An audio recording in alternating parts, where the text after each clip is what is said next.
दूंगा, मैं तेरा नाम महान करूंगा। इसका मतलब है परमेश्वर ऐसा करने की सामर्थ्य रखने वाला है, ऐसा काम करने की ताकत रखने वाला है। और जहां लिखा गया है उसके तीसरे जो स्टेंस में उसने कहा तू आशीष का क्या होगा, मूल होगा। बोलो क्या होगा, तू आशीष का। भाइयों खुशी मनाओ, परमेश्वर तुम्हें एक बैंक के रूप में दिखा रहा है कि तुम बैंक हो, तुम्हारे पास पैसा है। तुम्हारे पास क्या है। बच्चे किससे मांगते हैं, क्यों बोला, उसकी पता है उसकी पॉकेट में है, उसकी पॉकेट में है। पिता के पास भले कुछ भी ना हो, पर वो सपने बच्चों को बड़े बड़े दिखाता है, क्योंकि उसको मालूम है मैं कोशिश करूंगा, मैं मेहनत करूंगा, एक दिन बच्चों को वहां तक लेके जरूर जाऊंगा। एक बात ध्यान सुने, परमेश्वर का वायदा है तुम आशीष के मूल बनोगे,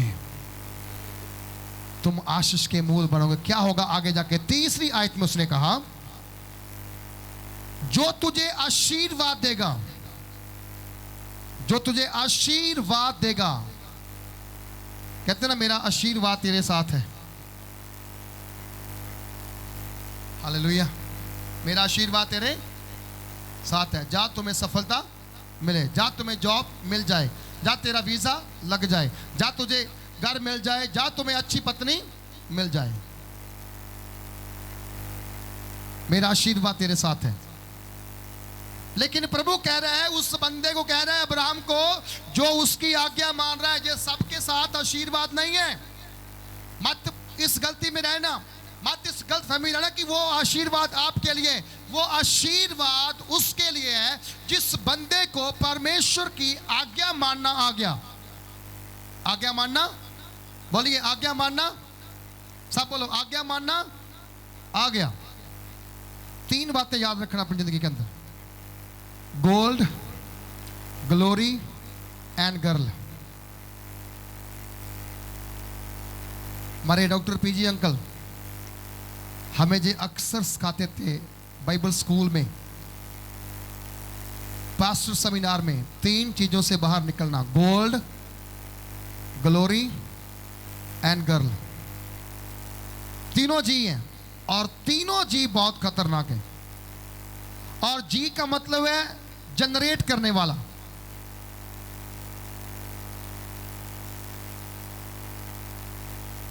बनाने वाला, जब पैदा करने वाला। जी से जेनेसिस है, शुरुआत है, जी से ही गॉड है। पर तीन जी उसने बोला अपनी लाइफ में कभी इंटर मत करने देना। गोल्ड का मतलब है घमंड।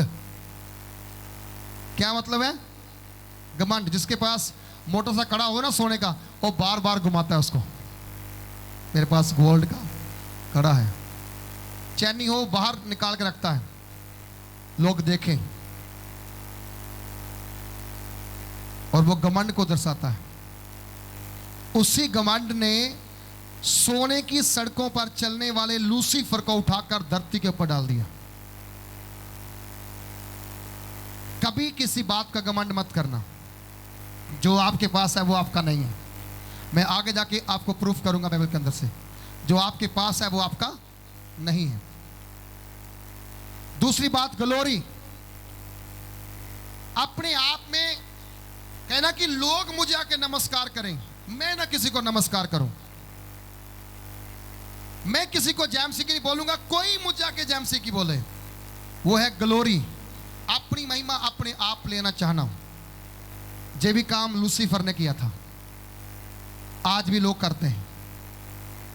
कलीसिया में लोग आने वाले, मैं तो नहीं बुलाना, आपे बुलाना बुला ले, मेरा क्या लगता है।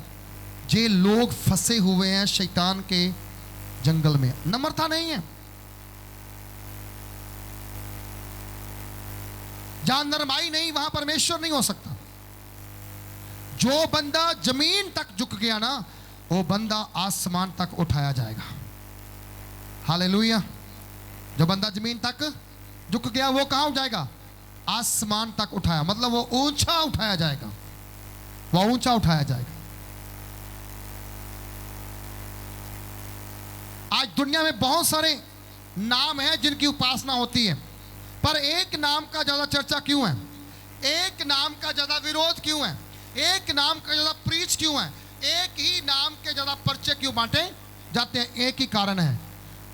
पौलुस ने कहा फिलिपिया 2 अध्याय में, बोला वो सब कुछ का मालिक होकर उसने अपने आप को इतना नरम कर दिया, इतना नीचे ले गया कि परमेश्वर ने उसे उठा करके श्रोमणी किया, बल्कि सबसे ऊंचा किया। उसका नाम प्रभु यीशु मसीह है। हालेलुया। आप समझना वचन को कि परमेश्वर का वचन जो है वह बहुत सामर्थ्य है। उसने कहा जो तुझे आशीर्वाद देगा मैं उसे आशीष दूंगा।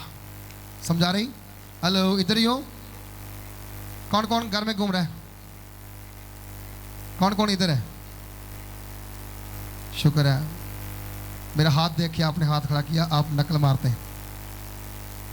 अगर आप इधर हैं तो अपने आप ही हाथ खड़ा कर सकते थे।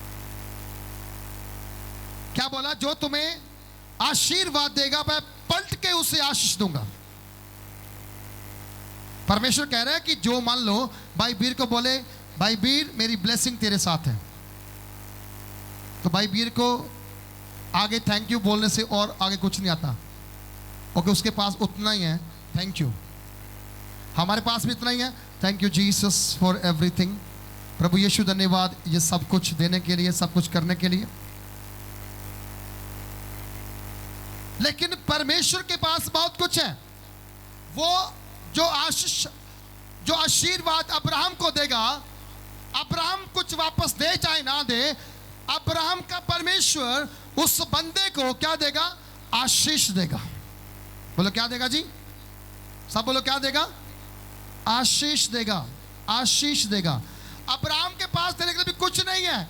अभी वो सिर्फ प्रॉमिस ले रहा है, अभी वायदा ग्रहण कर रहा है, अभी वो कैबिनेट के अंदर आ रहा है, योजना के अंदर आ रहा है। लेकिन बाइबल कहते हैं उसके बाद थोड़ा समय क्या क्या होगा कि परमेश्वर ने कहा जो तुम्हें आशीर्वाद देगा मैं उसे आशीष दूंगा। उसके नेक्स्ट में कहता है जो तुझे कोसेगा, झगड़ा करेगा। हेलो, क्या करेगा? जो तुमसे झगड़ा करेगा। झगड़ा तो करना ही नहीं। झगड़ा तो बोलो झगड़ा। बाइबल कहती झगड़ालू स्वर्ग में नहीं जाएगा। झगड़ालू स्वर्ग में, आप देखना आपको स्वर्ग अच्छा है कि नरक अच्छा है। नरक में आपको बड़े साथी मिलने झगड़ा करने वाले, वहां पर तो ऐसे सारे बंदे ऐसे ही हैं कि चलो आ जाओ यार, कंपनी मिल गई, मैं भी झगड़ा कर सकता हूं, मैं भी यही काम करता हूं, भी इधर आ जाओ। आप जेल में जाओ ना, आपने चोरी की होगी तो चोरी करने वाले लाखों आपको वहां मिल जाएंगे, हजारों मिल जाएंगे। हाँ, उसने आपने तो शायद 20 साल चुराया होगा, वहां पर लाखों वाले भी होंगे। आपने कत्ल किया होगा, आपने कत्ल एक किया, लेकिन वहां पर कितने कत्ल करने वाले आपको मिल जाएंगे। बल्कि आपकी संगति के साथ और भी आपको मिल जाएंगे, लेकिन जो पवित्र हैं वो बहुत कम मिलेंगे। जिनका स्वभाव बदल गया वो बहुत कम मिलेंगे। जो प्रार्थना करने वाले वो बहुत कम मिलेंगे। जो आज्ञा मानने वाले वो बहुत कम मिलेंगे। इसीलिए अब्राहम को बोला जो तुम्हें कोसेगा मैं उसे पलट के क्या दूंगा? श्राप दूंगा। हालेलुया। गुस्सा है? जरा गुस्सा बोलो हालेलुया। डिवर गुस्सा होगा स्टेज। हालेलुया। सारे खुश है ना? इसीलिए क्या करना? झगड़ा कभी नहीं करना। अपनी फैमिली में झगड़ा कभी नहीं होना चाहिए। ना बच्चों के साथ, ना पति के साथ, ना पत्नी के साथ, ना किसी के साथ, आस पड़ोस के साथ कभी झगड़ा नहीं करना। क्योंकि लोग आपके अंदर से यीशु को देखना चाहते हैं। आमीन। लोग आपके अंदर से यीशु को देखना चाहते हैं। मैं जानता हूं कि जब हम दूसरा राजा पढ़ते हैं उसके 4 अध्याय के अंदर एक सुनुमी उस स्त्री का नाम आता है। वहां पर ये बांझ है, जमीन जायदाद बहुत इसके पास है, बच्चा नहीं इसके पास। वहां से अलीशा गुजरता है एवरी डे उसके चाल चलन को देखकर, उसके पहरावे को देखकर जे सुनुमी स्त्री उसके ऊपर आंख लगाती है और कहती है कि जे लगता है मुझे कि जे कोई परमेश्वर का धर्मी जन है, पवित्र जन है। किसका देख रही है वो? उसके अंदर से बोलो, किसको दे रही है वो? परमेश्वर को। सब बोलो, किसको दे रही है वो? किसको? किसको? आज मैंने अभी गवाही दी प्रभु यीशु मसीह के बारे में और शाम को मैंने झगड़ा कर लिया। किसको देखेंगे आपके अंदर वो? सारे बोलो, किसको देखेंगे आपके अंदर वो? यीशु को देखेंगे जहां शैतान को देखेंगे? वो आएंगे आपके साथ चर्च में? कभी नहीं। क्योंकि आपके अंदर तो कुछ दिखा ही नहीं उनको। अभी आप ड्राई लैंड में हैं। मैंने इसलिए बोला वचन के बाद आपको थोड़े दिनों के बाद चेंज महसूस होगा, तब आपकी आंखें हरापन देखेगी, हरापन देखेगी। आपकी जिंदगी के अंदर से हर प्रकार की वो चीज जो परमेश्वर को रिप्रेजेंट करने से रोकती है, उसे यीशु के नाम से बाहर निकालो, यीशु के नाम से बाहर निकालो। अगर आप कैंसर को हील कर सकते हैं, आप अपने आप के स्वभाव को हील कर सकते हैं। जिस आदम को, जिस अब्राहम को परमेश्वर देख रहा है, वो तो मर चुका है, अभी वो जीवित नहीं हुआ है। वो मालूम क्यों? क्योंकि वो अब्राहम जो है ना, वो एक ही था, कोई दूसरा अब्राहम पैदा नहीं हो सका। अब्राहम की विश्वास जो था वो एक ही विश्वास था, उसके बाद कोई और विश्वास करने वाला वैसा पैदा नहीं हो सका। आज आप देखें, शादी के 3 साल बाद सास ससुर क्या करते हैं? ताना मारते हैं, नन ताना मारते, तेरे बच्चा नहीं हो रहा है, तू तो बांझ है, हमें छोड़ देना चाहिए, जे वो लटरम पटरम कोई कुछ। अब्राहम 99 ईयर का हो गया था, 100 साल के करीब, जब उसको बच्चा हुआ। मालूम क्यों? उसे मालूम था परमेश्वर ने मुझसे वादा किया है। क्या किया मुझसे? बोलो, क्या किया मुझसे? उसने मुझसे वादा किया। मैं जानता हूं जो वादे परमेश्वर ने मुझसे किए हैं वो पूरे होंगे एक दिन यीशु मसीह के नाम से। और ऐसा कोई वादा नहीं कि हमारे मरने से पहले पूरा ना हो। हमारे मरने से पहले परमेश्वर हर एक वादे को पूरा करेगा। बोलो हालेलुया, हालेलुया, हालेलुया। आप अपने लोगों को आशीर्वाद देंगे तो क्या मिलेगी? आशीष। बोलो, क्या मिलेगी? अगर आप किसी को कोसेंगे तो क्या मिलेगा? कौन देगा श्राप? बंदा? कौन देगा? बोलो, कौन देगा? परमेश्वर। अच्छा, इंसान का दिया हुआ श्राप तो प्रार्थना तोड़ सकती है। हेलो सुनो, इंसान का दिया हुआ श्राप प्रार्थना तोड़ सकती है, लेकिन परमेश्वर का दिया हुआ श्राप कोई तोड़ नहीं सकता है। आप श्रापित मत बनो, आप आशीष लेने वाले बनो। आज से मैं आपसे कहता हूं, इस वचन के द्वारा, अब्राहम के द्वारा, अब्राहम की तरह आज से आज चेंज होके जहां से निकलना, चेंज होके जहां से निकलना, चेंज होके जहां से निकलना। अगर चेंज होके जाएंगे ना तो आपको बहुत जल्दी आप हरे भरे जीवन को देखना शुरू करेंगे, हरी भरी फैमिली को देखना शुरू करेंगे, हरे भरे कामों को आप देखना शुरू करेंगे। ओके, मैं नहीं कह रहा, वचन कह रहा है। कहता है कि जो तुम्हें कोसेगा मैं उसे शाप दूंगा और भूमंडल के सारे कुल तेरे द्वारा आशीष पाएंगे। भूमंडल के, भूमंडल मतलब सारी पृथ्वी के लोग क्या करेंगे? तेरे पास आएंगे। क्या लेने के लिए? आशीष। बोलो, क्या लेने लगे? आशीष। आप छोटी मोटी हस्ती नहीं है, आप एक बहुत महत्वपूर्ण इंसान है परमेश्वर के लिए। हालेलुया। आप एक बहुत महत्वपूर्ण व्यक्ति हैं प्रभु के लिए, और इस बात के लिए आपको रात दिन प्रभु के साथ बैठना चाहिए। जो नौजवान हर बात पे गाली निकालते हैं ना, वो बंद करना चाहिए। तंबाकू खाते हैं, बंद करना चाहिए। सिगरेट पीते हैं, बंद करना चाहिए। आप जो ओवर एक्टिंग करते हैं, बंद करना चाहिए। चाहे वो बंदा है, चाहे वो स्त्री है, किसी बात की ओवर एक्टिंग मत कीजिए। ओवर एक्टिंग आपको स्वर्ग में लेके नहीं जा सकती है। आपको नम्रता स्वर्ग में लेके जाएगी, क्योंकि जो स्वर्ग का अधिकारी है वो नम्र है। वो कौन है? कौन है वो? क्योंकि वह कहती है, सिय्योन देख तेरा राजा गधी के बच्चे पे सवार होके आ रहा है, और वो कैसा नम्र है। आमीन। वो कैसा है? नम्र है। एक आयत और देखेंगे हम लोग। आपको परमेश्वर एक बड़ी जाति बना करके दुनिया भर के लोगों के लिए आपको वो हालेलुया आशीष का कारण आपको बनाना चाहता है। आप उसके लिए अपने आप को तैयार रखें और परमेश्वर आपकी ज़िंदगी में काम करेगा। Hallelujah, thank you Jesus. एक और वचन मैं आपके लिए पढ़ूंगा और उसके बाद मैं आपके लिए प्रार्थना में जाऊंगा। Thank you Jesus, praise the Lord, hallelujah. पहला तीमुथियुस की पुस्तक उसका 6 अध्याय की 5, 6 और 7 आयत को हम पढ़ेंगे। कहते हैं, और उन मनुष्यों में व्यर्थ रगड़े झगड़े उत्पन्न होते हैं। उन मनुष्यों में व्यर्थ, कौन से? व्यर्थ रगड़े झगड़े क्या होते हैं जी? उत्पन्न होते हैं, अपने आप पैदा होते हैं। जहां आशीष पैदा होनी होती है वहां झगड़े पैदा होते हैं। और झगड़े कैसे खत्म हो सकते हैं? बोलो, झगड़े कैसे खत्म हो सकते हैं? आज्ञा में रहने के कारण। बोलो, आज्ञा में रहने के कारण। जब तक आज्ञा में आप नहीं रहेंगे, कोई शांति आपके पास नहीं होगी।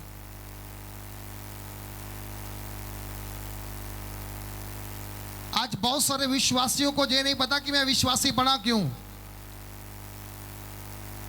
मैं मसीह में आया क्यों। मसीह में आप इसलिए नहीं आए कि आप सूखी जड़ बनो। मसीह में आप इसलिए आए हैं कि अगर आपको काट भी दिया जाए, आपकी जड़ें भी उखाड़ दी जाएं, लेकिन जहां कहीं छोटी सी जड़ भी आपकी अंदर रह जाए, नमी लगेगी जमीन की, पानी लगेगा, आप फिर से फुट निकलोगे और बड़ा पेड़ बन जाओगे। इसका मतलब अगर परमेश्वर आपसे सब कुछ छीन ले, सब कुछ ले ले, आपको उस समय उसको ताड़ना नहीं देना, ताना नहीं मारना। परमेश्वर सुनता नहीं है। उस समय क्या कहना? तू देने वाला था, तू ले गया है, तेरा नाम मुबारक हो। अगर आप अजूब की तरह बोलेंगे, मैं आपसे कहता हूं अजूब की तरह आप फिर से 2 गुना बरकत भी पाएंगे, डबल आशीष भी पाएंगे यीशु मसीह के नाम से। हालेलुया। कहता है कि उन मनुष्यों में जो परमेश्वर की आज्ञा में नहीं रहते, क्या करते वो? उनमें व्यर्थ झगड़े रगड़े उत्पन्न होते हैं, जिनकी बुद्धि बिगड़ गई हो। क्या होगी जिनकी बुद्धि? बोलो, जिनकी बुद्धि। जिनकी बुद्धि, गाली कौन निकालता है घर में? जिनकी बुद्धि। झगड़ा कौन करता है घर में? जिनकी बुद्धि। मारपीट कौन करता है पत्नी से? अब्राहम ने भाइयों से बात किया, तो मैं भाइयों के बारे में बोलूंगा। लड़ते तो भाई हैं, चाहे कारण कोई और हो, गुस्सा किसको आता है? तो आज वचन क्या कह रहा है? अपने अंदर से रगड़े झगड़े उत्पन्न नहीं होने देने, उन्हें खत्म करना। दूसरी बात कहता है कि ये काम वो करते हैं जिनकी बुद्धि बिगड़ गई है, जिनका स्वभाव बिगड़ गया, जिनका समझ बिगड़ गया है, वो झगड़ा करते हैं। और उसके बाद कहता है कि वो और वह सत्य से वहीन हो गए हैं, बल्कि सच्चाई से क्या हो गए हैं? खत्म हो गए। यीशु यीशु यीशु यीशु बोलते हैं, लेकिन उनके अंदर सत्य नहीं है। आज से एक काम करना होगा, दाऊद के समान एक बार फिर से प्रार्थना करनी होगी, परमेश्वर मेरे अंदर एक शुद्ध मन उत्पन्न कर। ये भाइयों के लिए नहीं, ये बहनों के लिए भी, ये बहनों के लिए भी, वो भी सच्चाई के रास्ते से भटक चुकी हैं। हालेलुया। बहनें अपने स्वभाव को चेंज करें। आप खाली अपने घर से निकली थी, आपको बना बनाया बहुत कुछ मिला है, आपको बना बनाया बहुत कुछ प्राप्त हुआ है, इसलिए आपको परमेश्वर के हाथों में अपने आप को समर्पित करना। तीमुथियुस इसीलिए ये बातें लिखता है क्योंकि पौलुस ने उसको सिखाया था कि तू कलीसिया का सरदार होगा, तू कलीसिया का पासबान होगा, और तेरे अंदर पहले चेंज आएगा, फिर दूसरों के चेंज आएगा। और तीमुथियुस इस बात को कलीसिया को बता रहा है कि अपने अंदर से रगड़े झगड़े क्या करो, बोलो क्या करो जी। अब बहनों को बता रहा हूं मैं, आपकी बारी है, घर में झगड़ा करने का कारण नहीं बनना। समझा रहे कि नहीं आ रहे, किसी को आ रही है? कोई बात नहीं, पति गलत करके आया बाहर, कोई बात नहीं। एक वीडियो भी बहुत वायरल हो रहा है फेसबुक के ऊपर, आई थिंक वो जलंधर का जहां अमृतसर का, मुझे नहीं पता। एक बहन एक चर्च में जाती है, सुनिए आपने, चर्च में जाती है, पति उसका ऑटो चलाता है, और अब फैमिली है तो वो इकट्ठा रहना चाहते हैं, एक बेड के ऊपर वो सोने की इच्छा रखता है। पत्नी क्या कहती है, मैंने सुबह उठ के बाइबल पढ़नी है इसलिए मैं तेरे साथ नहीं सो सकती हूँ। कहाँ लिखा है कि आप सो के बाइबल नहीं पढ़ सकते दूसरे दिन? यही कारण है झगड़ा होने का। पत्नी का बेडरूम कोई है, पति का बेडरूम कोई है, और कहते हैं हम दोनों एक शरीर हैं। कहाँ से आप शरीर हैं? आप तो आधे शैतान के कंट्रोल में हो और पति कंट्रोल में तो है ही नहीं। आप क्या पता कब आपको आपके पति की आवश्यकता पड़ जाए रात के समय। हमारे भाई को कल एक थोड़ी प्रॉब्लम हो गई रात को, मैं प्रार्थना में था, मुझे कॉल की, मैंने उनको बोला भाई साहब वेट नहीं करना, आप उठो, निकलो, हॉस्पिटल में जाओ। उनको 3 बार वो एक ऐसी प्रॉब्लम उनकी बॉडी में आई कि वो कहते कि अब मैं डर गया हूँ, घबरा गया हूँ, क्योंकि उनके घर में लगभग 3-4 पहले ऐसे हादसे हो गए। मैंने उनको बोला निकलो घर से, अभी रुकना नहीं। तो वो शायद डर रहे थे कि बच्चे सुबह से थके हुए हैं, काम पे गया, वो बात माने ना माने। मैंने बोला आप बच्चों से मेरी बात कराओ। मैंने उनके बेटे से बात की, मैंने बोला डैडी को लेके अभी हॉस्पिटल पहुंचो। भले उसमें कुछ नहीं आया, लेकिन हमारा कर्तव्य जो है हम अपनी फैमिली के साथ मिलके रहें। बोलो क्या करें? फैमिली के साथ मिलके रहें। दूसरी बात, अपने घर में एक स्वस्थ साधन जरूर रखें, चाहे वो स्कूटर है, चाहे वो मोटरसाइकिल है, चाहे वो गाड़ी है, उसमें पेट्रोल जरूर रखें। आधी रात को कोई आपको लेने के लिए नहीं आएगा, कोई बंदा आपकी हेल्प करने के लिए आएगा जब तक आपके घर में कुछ नहीं होगा। आपको तैयार रहना अपने के लिए। आने वाले दिनों में समस्याएं बढ़ सकती हैं, प्रॉब्लम बढ़ सकती है, बीमारियां बढ़ सकती हैं, अटैक्स आ सकते हैं। कोई आपकी सपोर्ट के लिए नहीं निकलेगा। कौन आएगा रात को 12 बजे? भाई साहब को रात को मैंने भेजा, करीब मुझे 11:30 बजे उनका रात को कॉल आई, बोला जी डॉक्टर साहब बोले हैं हमने इंजेक्शन लगवा दिया, लेकिन सोमवार को आके टेस्ट करवाओ अपने। सुनो, अगर आपको मालूम है पति पत्नी एक किए गए हैं, वो अलग अलग ना हो, एक साथ रहें, एक साथ चलें, एक साथ बैठें, एक साथ प्रार्थना करें। मैं कल जहां प्रार्थना में रहा पूरी रात, मैडम अपने घर में रहे प्रार्थना पूरी रात, और जे मुझे कैमरे में देख रहे थे कि प्रार्थना कर रहे कि नहीं कर रहे। सुनो मेरी बात ध्यान से, हमारी जिंदगी 2 पहियों पे है, हवा बराबर रखना। बोलो हवा, हेलो, हवा, लाइनमेंट आउट मत होने देना। जिस गाड़ी की लाइनमेंट आउट हो गई ना, उसके चक्के, उसके टायर क्या करते हैं, घिसना शुरू हो जाते हैं और फिर नए बदलाना पड़ते हैं। वो भाई साहब मीडिया के पास आ गया, इतना मुद्दा बन गया, मीडिया के पास आ गया। अभी हाल ही में एक बहन को भी थोड़ी सी क्या कहते हैं कि उसकी सेवा की गई, झाड़ फूक किया गया। वो की चर्च से आई रात को, वीरवार की मीटिंग में कहीं गई होगी, ना जाने बेचारी क्या वहाँ से लेकर आई। वो जिस गाड़ी में आई वहाँ तो सबके साथ टकरा के आई, क्योंकि भीड़ थी, बैठ के आई, वहाँ पल्लू भी ऊपर था। और कहते जब वो गली में उतरी, उसने लंबा सा पल्लू डाल दिया और पति को बोला मुझे मेरे पास मत आना, मेरा अनोइंटिंग खराब हो जाएगा। ये कौन सा अनोइंटिंग है? पखंड करती हैं बहनें। ताली मारना अभिषेक नहीं है। अभिषेक आपके अंदर वफादारी में होना चाहिए। नाचना गाना अभिषेक थोड़ी है। अभिषेक आपको पति के अधीनताई में रह के होना चाहिए। सारा बांझ थी, पर फिर भी वो अब्राहम के साथ वफादार रही और वो 90 साल तक रही। 127 साल की उम्र में उसकी मौत हो गई। मेरी बात ध्यान से सुनना आप लोग। आप जीवन में क्या प्राप्त करना चाहते हैं? रगड़े झगड़े क्यों हैं? इसी कारण से हैं। नफरत क्यों है? प्यार क्यों नहीं है? क्यों बार बार कोर्ट केस? क्यों बार बार? अभी कितने डेली के मुझे कितने कॉल्स आते हैं, राजू को पूछो, डिवोर्स केस। एक विश्वासी बहन कह रही थी, मेरे पति ने मुझे छोड़कर मेरी जेठानी के साथ संबंध बना लिया। क्यों? क्योंकि मैं पवित्र हूं। आप फंसोगे फिर। आप खुद पाप कर रहे हो, दूसरों को पाप में डालने के लिए तैयारी कर रहे हो। सुनो मेरी बात ध्यान से। आप अपने जीवन साथी के साथ वफादार रहना चाहिए। जो जीवन साथी के साथ वफादार है वो प्रभु के साथ वफादार है। ओके, बाइबल कहती है परमेश्वर का पुत्र यीशु कलीसिया का क्या है? बोलो क्या कलीसिया का? और बाइबल कलीसिया को क्या कहती है? दुल्हन, लाड़ी। ये कहती है ना। अगर लाड़ी कहीं बात ही ना माने दूल्हे की तो दूल्हा उसको लेके जाएगा बाद में? कभी नहीं लेके जाएगा। सुनो मेरी बात ध्यान से। सत्य से विहीन हो गए हैं आप लोग। इसको सच्चाई को अंदर लेकर आओ। और कहते हैं जो समझते हैं कि भक्ति कमाई का द्वार है, जो कहते हैं कि बस प्रार्थना करना बरकत लेना है, प्रार्थना करना चंगाई लेना है, प्रार्थना करना वीजा मिल जाए, प्रार्थना करना गाड़ी मिल जाए, प्रार्थना करना बच्चा मिल जाए। कहते हैं अगर ऐसा आप समझते हैं द्वार, तो वो भक्ति को परमेश्वर कबूल नहीं कर रहा है, ग्रहण नहीं कर रहा है। भक्ति का मतलब समझ गए आप? भक्ति का मतलब है परमेश्वर के साथ एक होना। बोलो क्या होना? बोलो क्या होना? उसने क्यों कहा जब तुम एक मन होकर पृथ्वी पर जो मेरा नाम लेकर बांधोगे वो क्या हो जाएगा स्वर्ग में? बोलो क्या हो जाएगा स्वर्ग में? और जो खोयो क्या हो जाएगा?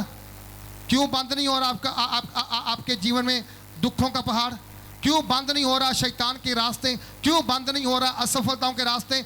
यही कारण है कि परमेश्वर जो चाहता है वो आप नहीं करते, और जो आप करते हैं वो परमेश्वर नहीं करता। लड़ाई इसी बात की। परमेश्वर की आज्ञा मान लो, परमेश्वर आपकी बात सुनेगा। आप उसकी आज्ञा ना मानो, वो आपकी नहीं सुनेगा। अब्राहम ने उसकी सुनी, सब छोड़ दिया, ले गया। अब्राहम ने जो बोया, जो बीजा, जो बोया दान के रूप में, दशमांश के रूप में जो बोया, बाइबल कहती है उसके पुत्र इसहाक ने क्या किया? 100 गुना प्राप्त किया। कितने गुना? 100 गुना। इसलिए आज जो आप बो के जा रहे हैं, आप देखें आपके बच्चे वो काटने वाले हैं यीशु से। अच्छा बोएंगे अच्छा काटेंगे, गलत बोएंगे गलत काटेंगे। इसलिए अपने जीवन के अंदर से आज एक फैसला लेके चर्च के अंदर से निकलना कि लड़ाई खत्म करनी है, झगड़ा खत्म करना है। जहां भी जाना है ना, मिल के जाना है। जहां भी रहना है, क्या करना है?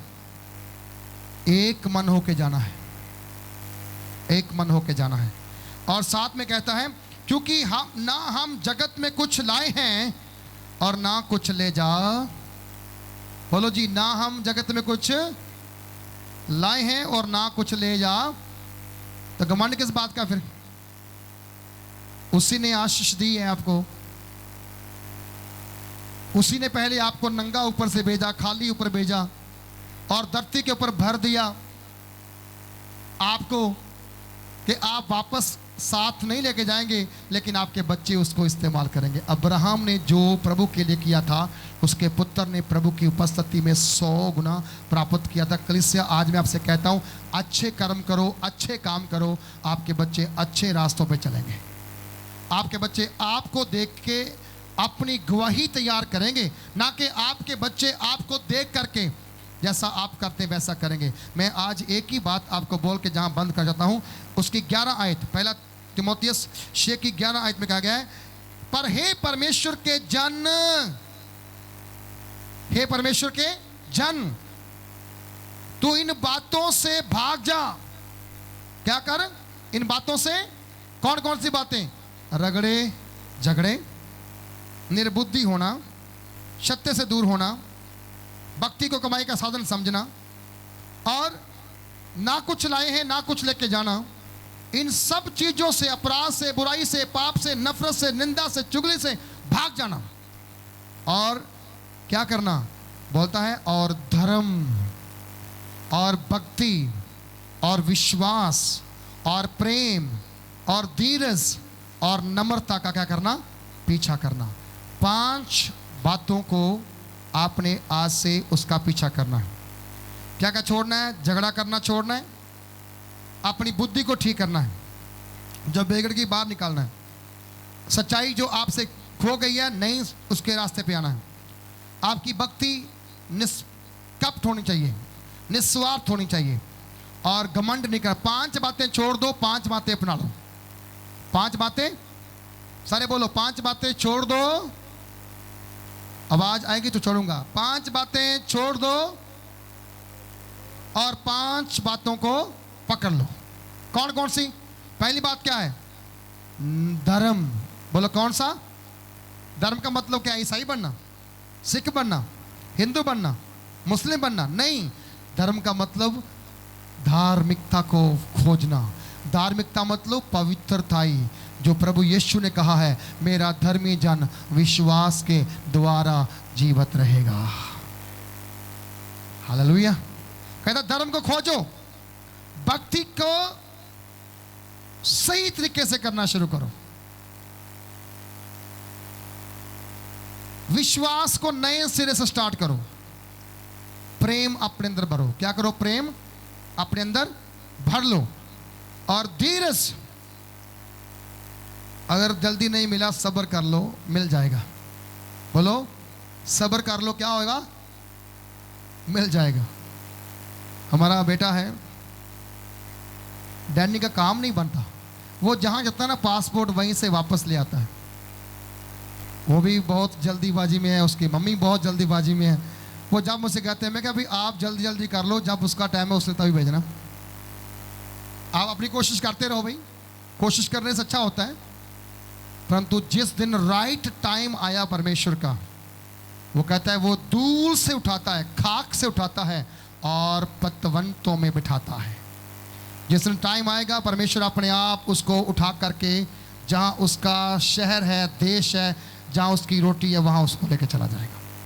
हमारा काम कोशिश करना है, परंतु बरकत वही देगा। हमारा काम मेहनत करना है, फल वही देगा। बोलो हालेलुया।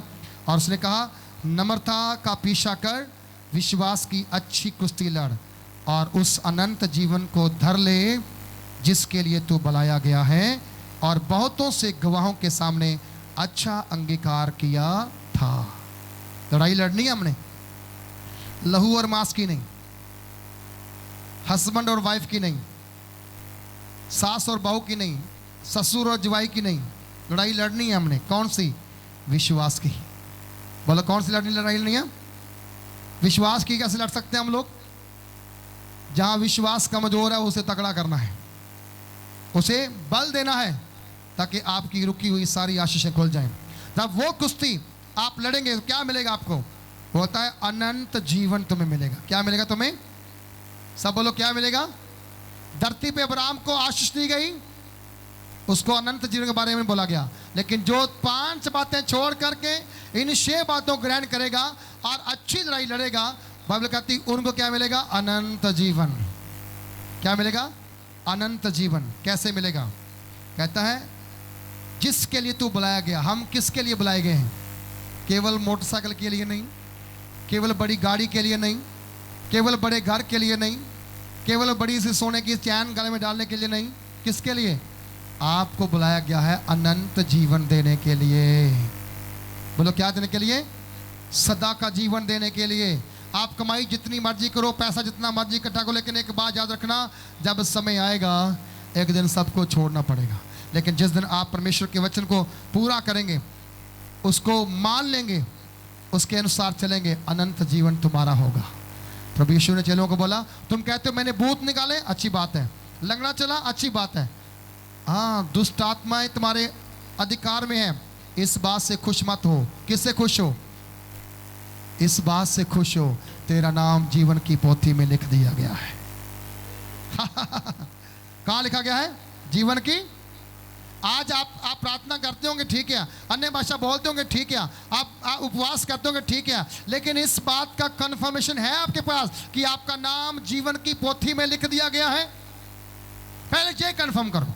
अगर ये कन्फर्म हो गया तो फिर सारी धरती की आशीषें आपकी हैं। स्वर्ग में तो सोना आपके पैरों के नीचे है और आप प्रभु यीशु के राइट साइड बैठ करके दुनिया का न्याय देखोगे। क्या करोगे दुनिया का? क्या करोगे दुनिया का? न्याय देखेंगे। हालेलुया। पर वहां तक पहुंचने के लिए करना क्या होगा ये नहीं पता ना। परमेश्वर की आवाज सुननी पड़ेगी, बुराई जीवन से बाहर निकालनी पड़ेगी, गलत स्वभाव को जीवन से बाहर निकालना पड़ेगा। जिस दिन ये चीजें आप त्याग देंगे ना, रगड़े झगड़े, निंदा, चुगली, लड़ाई, चोरी, ठगी, बेईमानी, कत्ल, किसी की चीज का लालच करना, है ना। कोई बंदा बाइक लेके आता है, नहीं नहीं दही जड़ी मर्जी छुट्टी लेके आऊँ, मैं गिरी मार के आऊँ मैं। भैया वही बाइक जो तेरे पास है वही सेम, उसमें कोई फर्क तो है नहीं। है? कब तक आप दूसरों की चीजों पर मन लगाए रहेंगे? अपनी कब लोगे? अपनी कब लोगे? अपनी लेने वाले बनो। बोलो अपनी लेने वाले, सब बोलो अपनी लेने वाले बनो। जब बनेंगे खुदावंद बहुत आशीष करेगा। आमीन। उसने कहा और बहुत से गवाहों के सामने अच्छा अंगीकार किया था। बहुत सारे गवाहों के सामने, आपको देखने वाले बहुत सारे गवाह हैं। अगर आप अच्छा काम करते हैं वो भी उनको दिखते हैं, गलत काम करते हैं वो ही आपको दिखते हैं। अब्राहम के जैसे परमेश्वर की आवाज़ को सुनो, आप एक बड़ी जाति बन जाएंगे। आप धरती के ऊपर एक ऊंचे महान व्यक्ति बन जाएंगे। खुदावंद आपको आशीष देगा। खुदावंद आपको हालेलुया आशीषों का मूल ठहराएगा। आपका भला करेगा वो और आपको ऊंचा उठाएगा। आइए अपने स्थान पे सब खड़े।